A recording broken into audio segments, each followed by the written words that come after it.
confrontés à un choc sanitaire sans pareil pour notre génération. Et pourtant, vous êtes resté muet. Qu'est-ce qui justifie ce silence? Madame Kedja, vous avez dit choc sanitaire et vous avez bien raison. La situation sanitaire et le risque sanitaire auquel nous soumet le coronavirus sont préoccupants, sinon très graves. Mon gouvernement et moi-même avons pris la mesure de l'enjeu. Si mes compatriotes n'ont pas encore eu l'occasion de m'entendre en personne, c'est bien parce que je suis à la tâche, jour et nuit, minute après minute. Je m'implique personnellement dans tous les segments de la riposte. La collecte des données au plan national et international, leur analyse, l'appréciation des impacts sanitaires, médicaux, financiers, économiques et sociaux, les projections à court et moyen terme, la stratégie et la mise en œuvre d'actions, le suivi et l'évaluation des recommandations et des opérations. Je sais combien il est indispensable, utile de parler pour expliquer, pour rassurer et obtenir l'adhésion de tous à la stratégie et aux décisions. Mais, Madame, sachant que la plupart des Béninois, de mes concitoyens, nous font confiance, j'ai consacré mon esprit à l'analyse sereine de la situation et de toutes ses implications. C'est pour moi l'occasion de remercier le RTB de me donner l'occasion de vous dire, Madame, à vous et à mes compatriotes, que la situation est vraiment grave et que le risque est grand. Mais rassurez-vous, Madame, je voudrais pouvoir rassurer mes compatriotes que empêcher le coronavirus de se propager au Bénin et d'y faire beaucoup de victimes est à notre portée. Les actions engagées par le gouvernement et les mesures prescrites sont susceptibles de nous faire gagner si chacun de nous joue bien sa partition. Mais, Monsieur le Président, ne trouvez-vous pas que votre gouvernement et vous-même avez manqué de promptitude dans la prise de décision et surtout que celles-ci ne sont pas aussi radicales qu'elles auraient dû être? Madame, la ligne de conduite du gouvernement est la définition et la prescription pertinente des actions et mesures de la riposte, ainsi que leur timing réaliste de mise en œuvre. Pour donner des résultats palpables, il y a des mesures qui doivent être mises en œuvre par package. Certaines mesures n'ont pas le même degré de pertinence partout et d'autres nécessitent même que les acteurs concernés disposent d'un minimum de temps pour s'apprêter. Il y a aussi des actions et des mesures qui ne sont pas soutenables trop longtemps dans notre contexte et pour lesquelles il faut trouver le bon timing de mise en œuvre.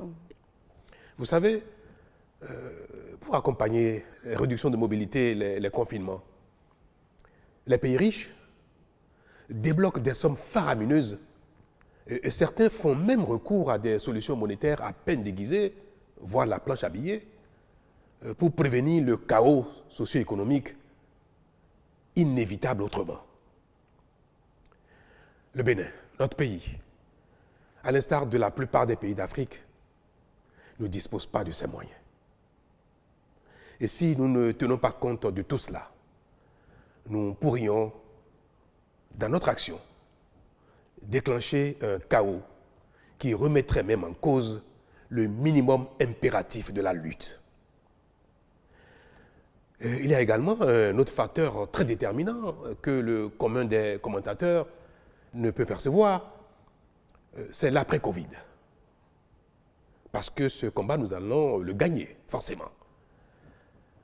Nous devons donc combattre le virus et le vaincre, mais sans compromettre notre survie après victoire.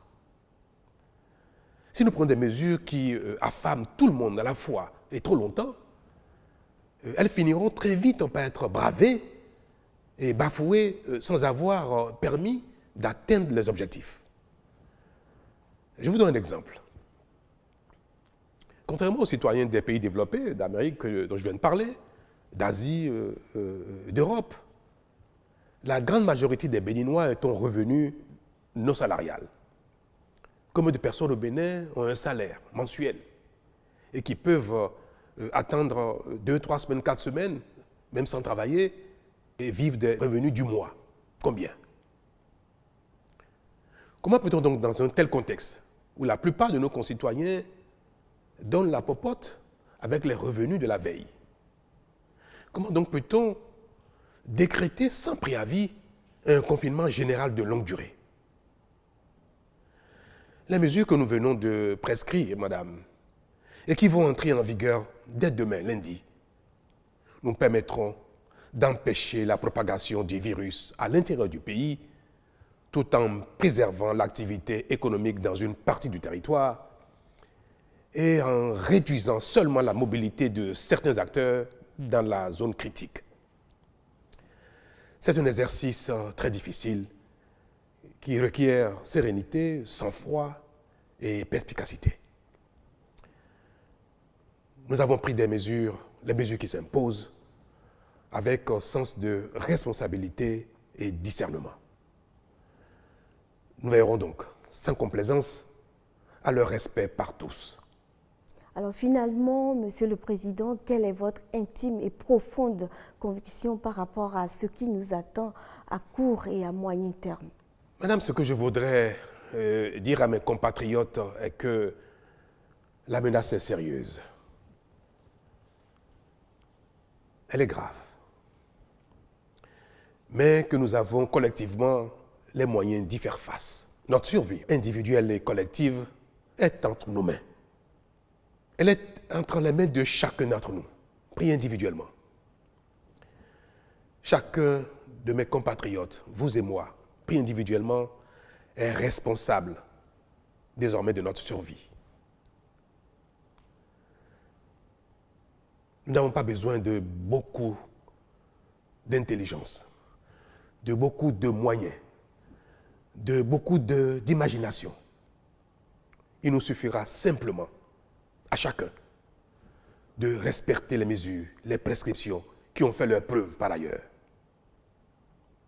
Cela nécessitera, c'est sûr, beaucoup de sacrifices, d'énormes sacrifices pour certains. Mais à la fin, chacun sera fier d'avoir joué sa partition, d'avoir lui aussi payé un certain prix et d'avoir vaincu lui aussi le coronavirus. Nous sommes une grande nation. Nous allons une fois encore en donner la preuve en éliminant le coronavirus de notre pays sans grand dégât. J'y crois. J'invite mes concitoyens à y croire parce que, comme je l'ai dit tout à l'heure, je veux le répéter, les moyens d'y parvenir sont à notre portée. Ils dépendent de chacun de nous.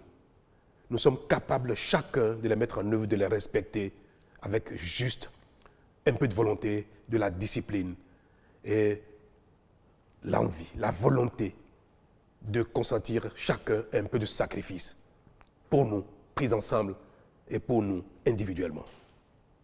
Madame, mais ma conviction pour demain est que chacun de mes Béninois est capable de respecter les mesures, de faire l'effort qu'il faut. Ma conviction pour après-demain est que nous allons gagner et que nous allons continuer notre marche vers le développement. Monsieur le Président, ce fut un plaisir de nous entretenir avec vous. Je vous remercie. Merci, madame. Et je vous invite à donner l'exemple autour de vous. Et si chacun de nous peut faire pareil, faire ce qu'il faut, ce qui est prescrit, et en donner l'exemple, nous allons collectivement y arriver. Merci, Monsieur le Président. Oui.